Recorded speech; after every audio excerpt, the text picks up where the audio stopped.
In this video, I am going to show you how to add WhatsApp button on your WordPress website. Log into your WordPress admin dashboard. On the left side menu, find and click on the Plugins options. Inside the Plugins section, click on Add New button at the top. Use the search bar to look for WhatsApp plugins, typing keywords like WhatsApp, WhatsApp button.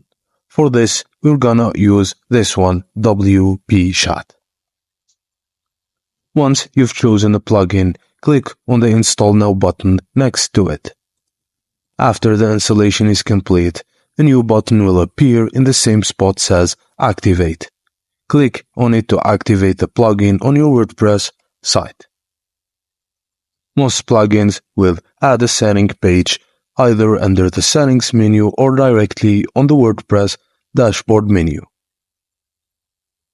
After you do all of that, you need to enter your WhatsApp, either its business or account number. Configure a default greeting message that users will see when they initiate a chat.